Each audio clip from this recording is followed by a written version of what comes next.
O Brasil vai ratificar um acordo que cria mais uma parceria com Israel, aliado prioritário do governo desde o início de 2019.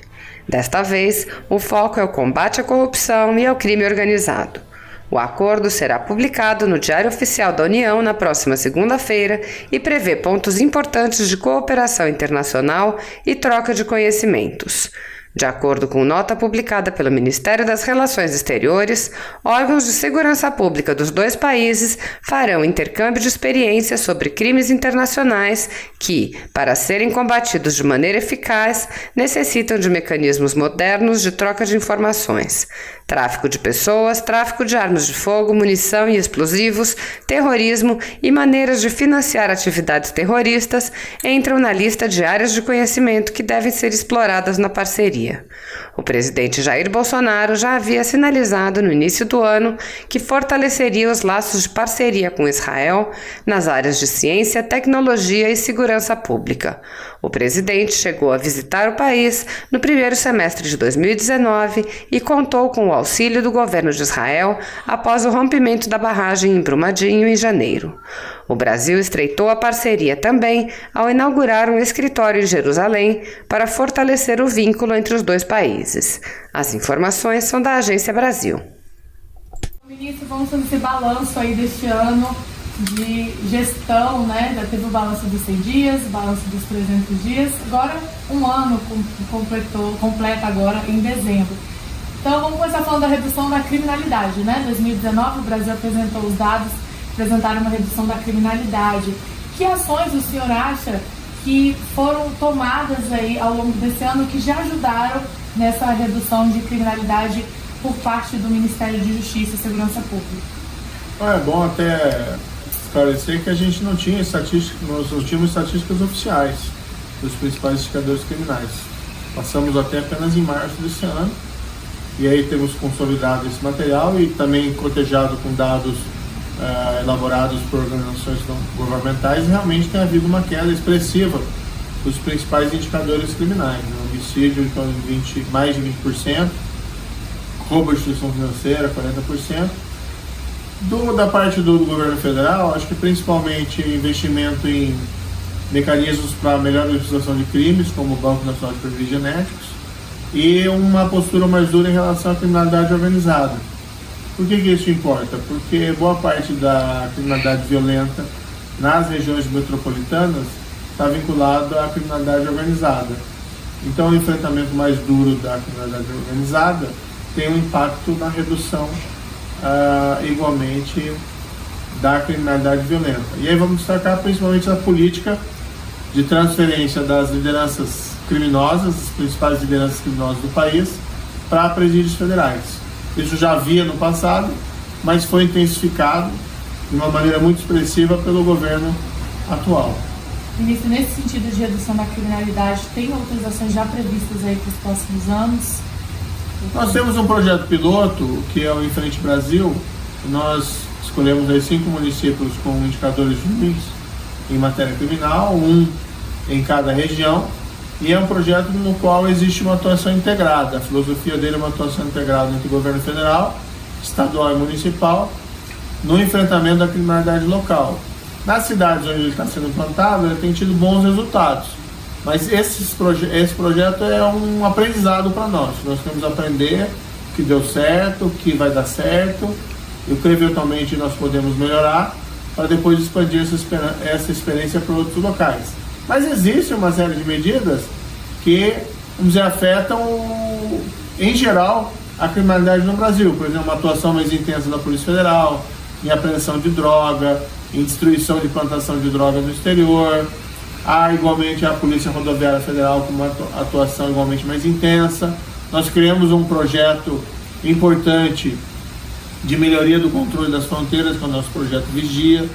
Então tudo isso, à medida em que, por exemplo, aumenta a apreensão de droga, arma, e evita que isso alimente a criminalidade violenta nas grandes capitais ou regiões metropolitanas, isso tem impacto geral na redução da criminalidade. Já que o senhor citou o programa Enfrente Brasil, né? Tem como detalhar um pouco mais o que está sendo feito nessas cidades, algumas ações que já foram tomadas? Foi aumento do efetivo da polícia? Tem como detalhar? A ideia é que a violência no Brasil é elevada, já foi mais no passado, está sendo reduzida, mas ainda é elevada, mas ela é muito focalizada territorialmente. Então nós selecionamos algumas cidades com graves problemas de violência. Dentro dessas cidades há a possibilidade de fazer um mapa do crime, os bairros mais violentos. E aí o que nós fizemos? O governo federal enviou a Força Nacional e solicitamos que a Polícia Federal e a Polícia Rodoviária Federal, que atuam na região, intensificassem as ações em coordenação com a Força Nacional e em coordenação com as forças policiais locais. Então é tanto polícia ostensiva, mas também polícia judiciária. Não é só fazer que o criminoso se mude de um bairro para outro, de uma cidade para outra, mas que o criminoso se mude para a prisão, né? Que responda pelos seus crimes. Nas cidades que tem sido implantado, o principal é desenvolver essa cultura de integração, de compartilhar informação, de compartilhar operações, né? Isso deve deixar um legado para o futuro, mesmo quando eventualmente nós tenhamos que tirar a Força Nacional desses locais para atender outros. Isso, ainda nesse sentido de combate à criminalidade, não há que falar de combate sem tratar dos crimes de fronteira, né? Sem tratar ali da proteção das fronteiras do Brasil, que é um país imenso, tem fronteira aí para a Polícia Federal e Exército cuidarem. E recentemente os ministros do Mercosul, eles tomaram uma decisão importante nesse sentido, né? De combater a criminalidade das fronteiras, lá das polícias de fronteira. Por que foi importante esse acordo? Esse acordo foi gestionado há algum tempo e nós conseguimos finalizar as negociações desse ano. Foi firmado entre os ministros da Justiça e Segurança Pública do Mercosul e agora assinado pelos presidentes nessa última reunião do Mercosul, agora em dezembro. E é basicamente um acordo que autoriza o que a gente chama de perseguição transfronteiriça.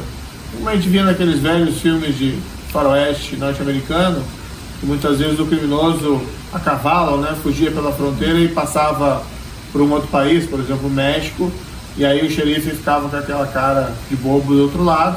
No fundo, a ideia é permitir que, se houver uma perseguição policial, que as forças de segurança de um país possam ingressar no outro território do outro país em perseguição, observadas determinadas condições. É relevante para, vamos dizer, evitar aquela sensação de que basta você cruzar a fronteira que você está livre das forças da justiça, das forças policiais. Então, permite que uma ação mais efetiva da polícia em circunstâncias muito especiais. Ministro, agora, projeto de lei anticrime, né? Como é que está o andamento e por que o senhor acha que é importante a aprovação desse projeto sem muitas alterações lá no Congresso? Como é que está o andamento? O projeto foi enviado no começo do ano, o Congresso ficou ocupado lá com as propostas da área econômica, principalmente, a nova Previdência, deram prioridade a isso, nós compreendemos.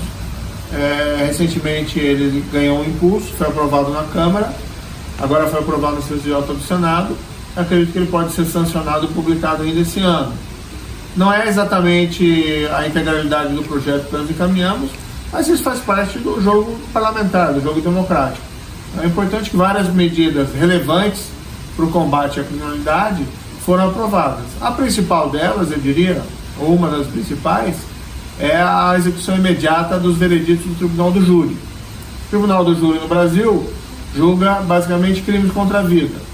E isso, em síntese, é homicídio e feminicídio. São aqueles crimes de sangue muito graves e que as instituições precisam dar uma resposta rápida. A partir da aprovação do projeto, o veredito do Tribunal do Júri, a sentença do Tribunal do Júri, se executa de imediato. Ou seja, quem foi condenado por homicídio ou feminicídio vai para a prisão. De imediato, isso vai ter impacto não só em trazer justiça mais rapidamente para esses casos graves, mas certamente para diminuir a impunidade, e diminuir a impunidade e diminuir esse tipo de crime.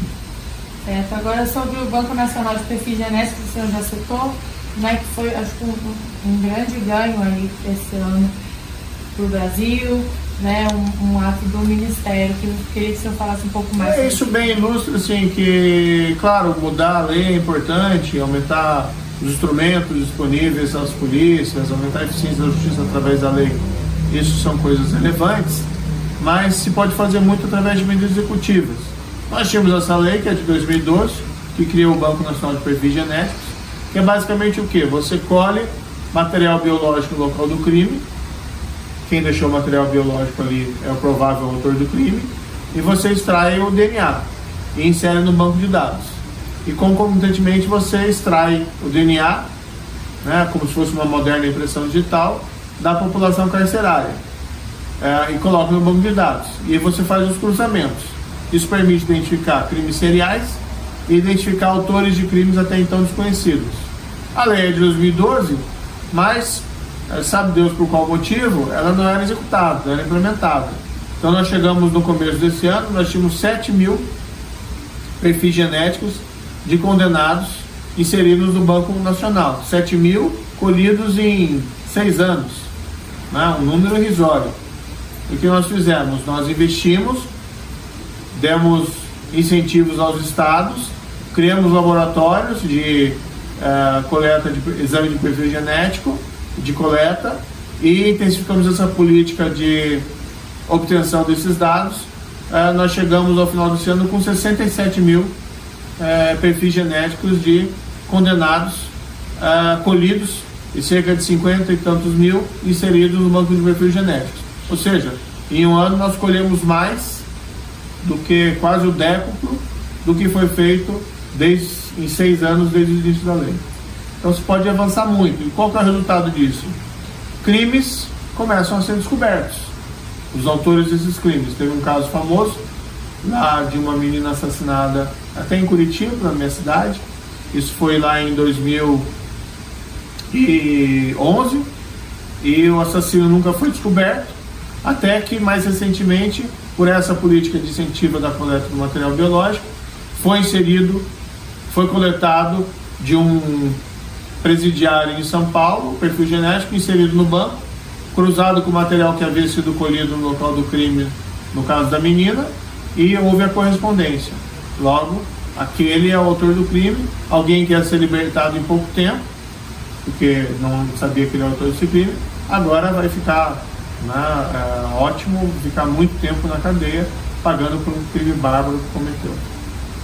Ministro, e recentemente a Força Nacional foi enviada lá para cuidar dos crimes, né, dos possíveis crimes de investigação, para ajudar lá nos crimes contra indígenas, né? A Força Nacional também continuou tendo um papel de destaque aí na segurança pública do Brasil este ano? A Força Nacional, desde o início, né, dessa gestão, antes ela já era muito provocada, mas já no 4º dia de janeiro desse ano nós fomos surpreendidos por aquela crise de segurança do Ceará. Enviamos de imediato lá a Força Nacional e juntamente com a PF, com a PRF e também com as forças de segurança do Estado do Ceará, do governo do Estado do Ceará, aquela crise de segurança foi debelada. Foi um período muito crítico, o começo desse ano de janeiro. Nós até queríamos ter tido uma folga a mais, tínhamos acabado de assumir, né, estávamos acomodando ainda as posições dentro aqui do Ministério. Tivemos que atender essa crise de segurança e foi muito bem resolvido. Cerca de um mês ela estava debelada e desde então a Força Nacional tem sido bastante provocada, solicitada pelos estados para atuar, seja preventivamente, seja repressivamente contra crimes. Esse caso dos indígenas é um exemplo, né? Nós enviamos a Força Nacional por uma questão de cautela para evitar que novos incidentes de violência contra a população indígena daquele local se repitam, sem prejuízo do trabalho de investigação da Polícia Federal, que também foi encaminhada para o local. Ministro, agora fazendo uma análise desse ano aí de gestão, o senhor à frente do Ministério da Justiça e Segurança Pública, quais seriam as perspectivas para o futuro, né? Os desafios agora para os próximos anos nessa área da segurança pública para o Brasil? Os desafios ainda são imensos. Nós temos sérios problemas no Brasil com criminalidade violenta e com a criminalidade organizada. Também corrupção, né, em certos níveis. Eu acho que houve avanços significativos nessas 3 áreas. Nós estamos tendo uma redução expressiva dos principais indicadores criminais, mas os números remanescentes ainda são muito elevados. Então, o nosso desafio é persistir nesse ciclo virtuoso, né? Veja bem que, por exemplo, até setembro deste ano, considerando uma redução de 22% de assassinatos, foram cerca de 8.663 pessoas que não perderam a vida, em comparação com o mesmo período do ano anterior. Então, o ganho em número de vidas humanas é muito relevante, mas mesmo assim um grande número de pessoas ainda foi assassinado no Brasil. Nós precisamos reduzir mais esses índices e isso envolve a persistência nessas políticas eficazes de justiça e segurança pública. Também vamos colocar aqui, é importante ressalvar, que o Ministério da Justiça tem uma série de outras atribuições não relacionadas unicamente à questão criminal. Nós temos o Arquivo Nacional, nós temos o direito do consumidor, nós temos a parte migratória. Então tudo isso tem sido trabalhado concomitantemente para também trazer mais eficiência na prestação de serviços nessas. Se você apoia Jair Bolsonaro, curta este vídeo, manifeste a sua opinião e compartilhe para que a vontade do povo brasileiro seja conhecida. Inscreva-se no canal para ter acesso gratuito ao nosso conteúdo. Uma produção Folha Política.